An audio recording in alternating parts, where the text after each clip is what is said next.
Ora, o Senhor disse para Abraão: sai de tua terra, da tua parentela, da casa do teu pai, para a terra que eu te mostrarei, e farei de ti uma grande nação.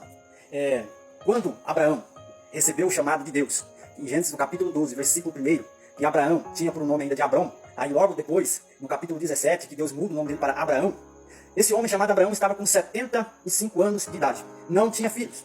E o Senhor apareceu para ele, e Deus falou para ele, a primeira aparição de Deus, né?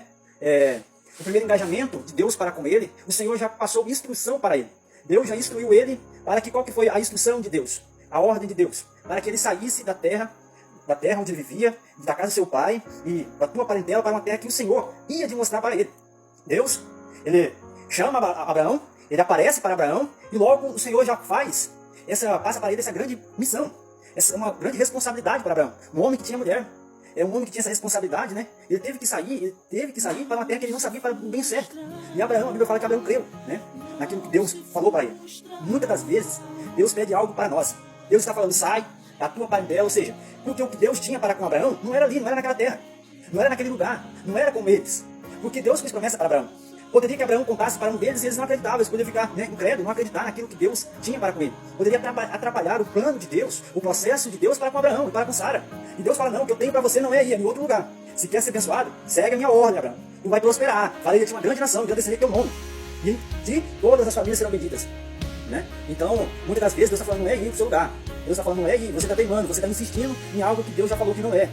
Se Deus falou que quer tirar você, quer que você vai, obedeça a ordem de Deus. Não é fácil ficar longe de parente, às vezes do pai, da mãe, né? É muito apegado, laço familiar, mas o que Deus tem para você é muito grande.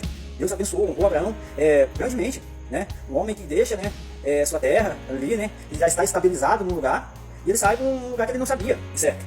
Muitas das vezes Deus faz isso conosco. Deus nos prova a nossa fé, né? E Deus, ele quer que a gente cremos e entregamos nossa vida de corpo e alma para Ele, né? Não somente de coração, né? Mas o Senhor nos quer de corpo e alma e espírito, por completo, não pela metade. E Abraão se entregou. Abraão acreditou naquilo que Deus falou. Passa-se os anos e a promessa acontece. 25 anos depois, Abraão com 100 anos de idade. E nasce Isaac, né, no filho da promessa. Então creia, acredita, se Deus falou, se você tem convicção que Deus está falando com você, não fica não tema não. Porque às vezes vem prova, vem dificuldade, e às vezes o preço que você vai pagar é muito grande. Por desobedecer e não fazer aquilo que Deus quer que você faça. Então faça aquilo que o Senhor quer, porque as grandes coisas vão parar na sua vida. Deus vai te abençoar grandemente, vai te prosperar, segundo, né, a obediência nossa, né? Segundo se colocar na posição. Aí Deus trabalha, Deus age, Deus opera grandemente, amém? Fique com essa palavra no seu coração aí, e se Deus falou para ir, pode ir. Se Deus falou para você sair do meio desse povo, sai do meio do povo. Não que você é melhor do que ninguém, mas o que Deus tem para você às vezes não é. Né? Deus tira, porque Ele tem coisas grandes para você. Então descansa o coração, acredita que Ele tem coisas grandes para a tua vida. Amém? Fique com Deus, um abraço.